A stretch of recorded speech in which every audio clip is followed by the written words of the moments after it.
प्यारे बच्चों, आज हम पढ़ेंगे शिक्षा निदेशालय की वर्कशीट 37 और ये 29 सितंबर 2020 की वर्कशीट है। और ये सामाजिक विज्ञान विषय के अंतर्गत भूगोल की वर्कशीट है और ये क्लास 9th के लिए है। इसमें हम पढ़ेंगे पाठ 5 प्राकृतिक वनस्पति तथा वन्य प्राणी। हमारा भारत जो है, भारत में हमारे बहुत सारे पशु पक्षी पाए जाते हैं और पेड़ पौधे पाए जाते हैं। तो हमारे देश भारत विश्व के मुख्य 12 जैव विविधता वाले देशों में से एक है। हमारा देश दुनिया के ऐसे देशों में शामिल है जिसमें जैव विविधता पाई जाती है। और भारत में लगभग 47,000 विभिन्न प्रजातियों के पौधे पाए जाने के कारण यह देश विश्व में 10वें स्थान पर है और एशिया के देशों में 4थे स्थान पर है। तो भारत में कितने प्रकार के पेड़ पौधे पाए जाते हैं? तो 47,000 प्रकार के पेड़ पौधे यहाँ पर पाए जाते हैं। भारत में लगभग 15,000 प्रजातियों के फूलों के पौधे हैं, जो कि विश्व में फूलों के पौधों का 6% है। भारत देश बहुत से बिना फूलों के पौधे जैसे कि फर्न, शैवाल जिसको एल्गी बोलते हैं तथा कवक, फंजाई भी पाए जाते हैं। भारत में लगभग 90,000 जातियों के जानवर तथा विभिन्न प्रकार की मछलियां ताजे तथा समुद्री पानी में पाई जाती हैं। तो भारत में कितने प्रकार के जानवर पाए जाते हैं? तो लगभग 90,000 प्रकार के जानवर भारत में पाए जाते हैं। प्राकृतिक वनस्पति का अर्थ है कि वनस्पति का वह भाग जो कि मनुष्य की सहायता के बिना अपने आप पैदा हो जाता है और लंबे समय तक उस पर मानवीय प्रभाव नहीं पड़ता। इसे अच्छित वनस्पति भी कहते हैं या अक्षत वनस्पति भी इसको कहा जाता है। तो अक्षत वनस्पति या प्राकृतिक वनस्पति किसे कहते हैं? ऐसी वनस्पति जो मनुष्य की सहायता के बिना अपने आप पैदा हो जाती है ना, और इस पर मानवीय प्रभाव लंबे समय तक नहीं पड़ता। इसको अक्षत वनस्पति या प्राकृतिक वनस्पति कहते हैं। आपने देखा होगा ना बच्चों, जंगलों में जो पेड़ पौधे होते हैं, है ना, तो अगर आपने सच में नहीं देखा होगा तो फिल्म में देखे होंगे, टीवी पर देखे होंगे, समाचार में देखे होंगे या कहीं पर चित्र में देखे होंगे। जंगल हरे भरे, उनको किसने लगाया? किसी ने नहीं। उसमें क्या है? प्रकृति में वो अपने आप ही उत्पन्न हो गई हैं, इसलिए इनको प्राकृतिक वनस्पति कहा जाता है। वह वनस्पति जो कि मूल रूप से भारतीय है उसे देशज वनस्पति कहते हैं। इसका मतलब ये हुआ वह वनस्पति, वह पेड़ पौधे जो शुरू से ही भारत की जलवायु में उगते आए हैं, उनको कहा जाता है देशज वनस्पति। तथा जो वनस्पति भारत के बाहर से लाई गई हैं या आई हैं, उन्हें देशज की जगह पे क्या कहा जाता है? विदेशज वनस्पति कहा जाता है उनको, है ना। जो वनस्पति जैसे कोई विदेश चला गया, वहां से कुछ वनस्पति का पौधा यहाँ पर ले आया और फिर से वहां पर उगाने लगा अपने ज्ञान के द्वारा, तो या फिर दूसरे देश से यहाँ पर वो वनस्पति लाई गई और उसको उगाया गया, तो उसको बोला जाता है विदेशज वनस्पति, है ना। और जो मूल रूप से देश में उगाई जाती वनस्पति उसको बोला जाता है देशज वनस्पति। और क्षेत्र या समय काल विशेष के पौधों को फ्लोरा, पादप जात और वन्य प्राणियों को प्राणी जात या फौना कहते हैं। यानी कि पौधों को अंग्रेजी में बोला जाता है फ्लोरा, यानी कि पादप हिंदी में बोला जाता है। क्या बोला जाता है? पौधों को, पेड़ पौधों को पादप कहा जाता है और इंग्लिश में बोला जाता है फ्लोरा। और प्राणियों को, वन्य प्राणियों के यानी कि जो भी जानवर होते हैं उनको बोला जाता है फौना। ठीक। अब वनस्पति तथा वन्य प्राणियों में विविधता के कारण, देखो भारत में या विश्व में वनस्पति तथा वन्य प्राणियों में बहुत सारी विविधता है। इसके क्या कारण है? तो सबसे पहला कारण तो है धरातल। धरातल में दो आते हैं, भूभाग और मृदा। तो भूभाग के अंतर्गत हम पढ़ते हैं क्या होता है? भूभाग धरातल के स्वभाव का वनस्पति पर बहुत गहरा प्रभाव पड़ता है। उपजाऊ भाग पर प्राय कृषि की जाती है, जबकि ऊबड़ तथा असमतल भूभाग पर जंगल तथा घास के मैदान है। यानी कि जहाँ पर समतल मैदान होता है वहाँ पर क्या की जाती है, खेती की जाती है, कृषि की जाती है। और जहाँ पर ऊबड़ खाबड़ होता है जो मैदान है ना, जो ऊबड़ खाबड़ होता है, असमतल जमीन होती है, वहाँ पर जंगल उग जाते हैं या घास के बड़े बड़े मैदान उग जाते हैं। मृदा, मरुस्थल की बलुई मृदा में कटीली झाड़ियाँ तथा नदियों के डेल्टा क्षेत्र में, जो कि काफी उपजाऊ होता है, मैंग्रोव वन पाए जाते हैं। पर्वतों की ढलानों में जहाँ मृदा की परत गहरी है, शंकुधारी वन पाए जाते हैं।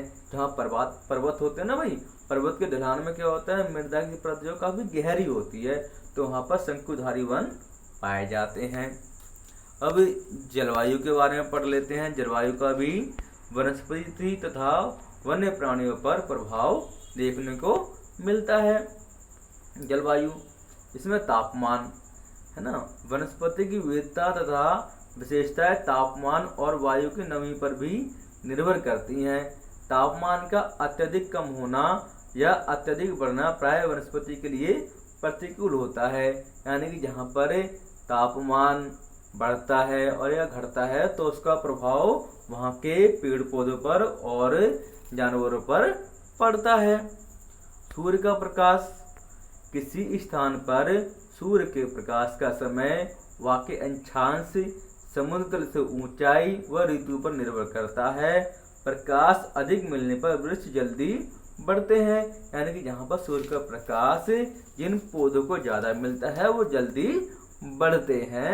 तो सूर्य का प्रकाश भी, जो सूर्य का प्रकाश है वो भी वनस्पति के विविधता में और वन्य प्राणियों की विविधता में महत्वपूर्ण भूमिका निभाता है। तीसरा है वर्षण। अधिक वर्षा वाले क्षेत्रों में कम वर्षा वाले क्षेत्रों की अपेक्षा सघन वन पाए जाते हैं। जहाँ पर वर्षा ज्यादा होती है वहाँ पर पेड़ पौधे भी, जंगल भी बहुत ज्यादा मात्रा में पाए जाते हैं, और जहाँ पर बरसात कम होती है वहाँ पर पेड़ पौधे नाम मात्र के लिए पाए जाते हैं। तो बच्चों आज हम इसके प्रश्न और उत्तर कर लेते हैं। प्रश्न क्या दिया हुआ, पहला प्रश्न दिया हुआ है, भारत में कितने प्रकार की पादप प्रजातियां पाई जाती हैं? तो भारत में लगभग 47,000 प्रकार की पादप प्रजातियां पाई जाती हैं। भारत में लगभग 15,000 प्रकार के फूलों के पौधे पाए जाते हैं। पादपों में इतनी विभिन्नता तथा प्रकार के कारण भारत विश्व में 10वें स्थान पर तथा एशिया में 4थे स्थान पर है। दूसरे का आंसर क्या होगा? दूसरा प्रश्न है, वनस्पति से आप क्या समझते हैं? अपने आसपास पाए जाने वाले कुछ पौधों के नाम लिखिए। तो वनस्पति प्रकृति का वह भाग है जो बिना किसी की सहायता से स्वतः ही विभिन्न प्रकार के पौधे उग जाते हैं।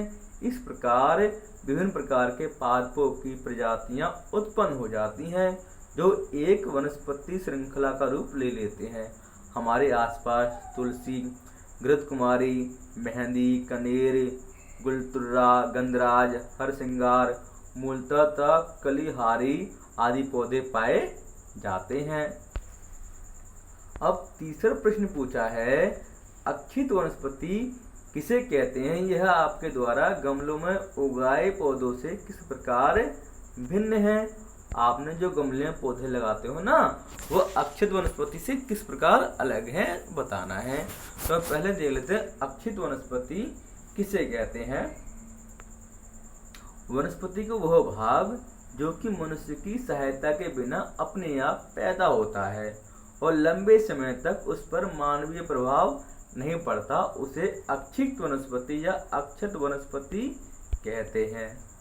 ठीक बच्चों, यह हमारे द्वारा गमलों में उगाए जाने वाले पौधे से इस प्रकार भिन्न है क्योंकि हम गमलों में पौधों को उगाते हैं, उनके बीज डालते हैं, उनमें खाद डालते हैं और उनमें रोज पानी देते हैं, तब वह जाकर बड़े होते हैं।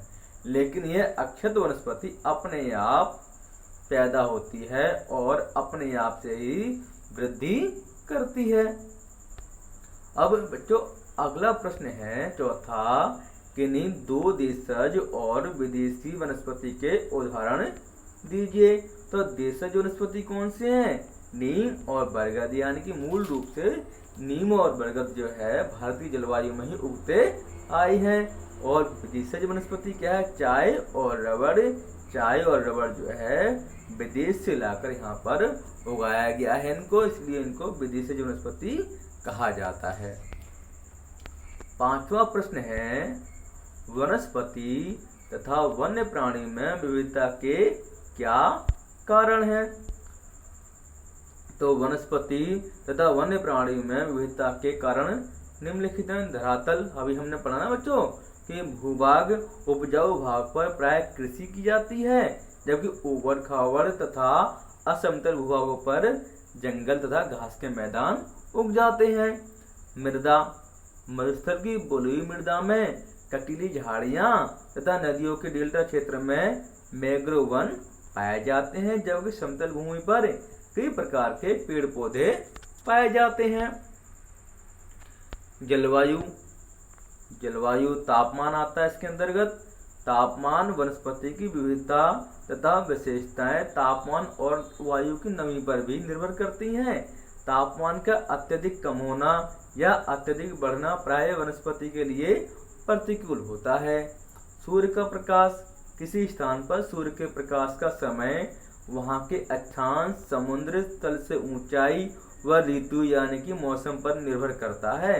प्रकाश अधिक मिलने पर वृक्ष जल्दी बढ़ते हैं। जहाँ पर प्रकाश ज्यादा मिलेगा तो पौधे जल्दी बढ़ेंगे। पांचवा प्रश्न है, वर्षण।